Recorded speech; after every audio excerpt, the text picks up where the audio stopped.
ایک بھائی نے فرمایا کہ سفر میں جمعہ قضا ہو جائے تو اب وہ سفر میں ہی ظہر کے 4 فرض پڑے گا یا 2 پڑے گا؟ دیکھیں، اگر جمعہ نکل جائے اور آپ کہیں پہ جمعہ ملنے کی امید نہ ہو اور آپ سفر میں، تو پہلی بات تو یہ کہ آپ پہ جمعہ فرض ہی نہیں تھا، ٹھیک ہے نا، جمعہ فرض نہیں تھا، لیکن فرض کرنے کہ آپ نے تلاش کیا نہیں ملا، تو اب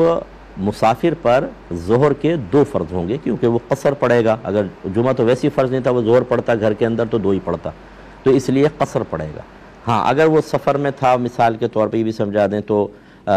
نماز نکل گئی، ظہر کی نماز ہی نکل گئی، نہ جمعہ پڑھا نہ ظہر کی نماز، اب گھر آ کے وہ پڑھنا چاہتا ہے، تو اب یاد رکھیں کہ جس مقام پر نماز قضا ہوتی ہے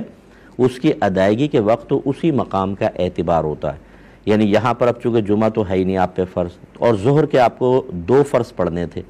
گھر واپس آئیں گے تو 2 فرض وہاں پہ لازم ہوئے تھے، وہی قضا ہوئے ہیں، تو گھر آ کر بھی 2 ہی پڑھیں گے، وہ 4 نہیں ہو جائیں گے۔ اور اگر خدا نخواستہ گھر پہ ظہر نماز قضا ہو گئی تھی، 4 پڑھنی تھی، اب آپ سفر میں آ گئے، ٹائم تھا، آپ نے کہا چلو یار ظہر والی قضا پڑھ لیتا ہوں، تو جہاں قضا ہوئی اس مقام کا اعتبار ہے، وہ 4 ہی پڑھنی ہوگی، حالانکہ آپ حالت سفر میں ہیں۔ یہ سمجھ لیجیے، یہ قضا کے بارے میں، ٹھیک ہے نا۔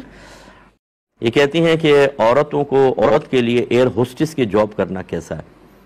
لیکن شرعی نقطہ نگاہ سے دیکھیں تو یہ جائز نہیں ہے،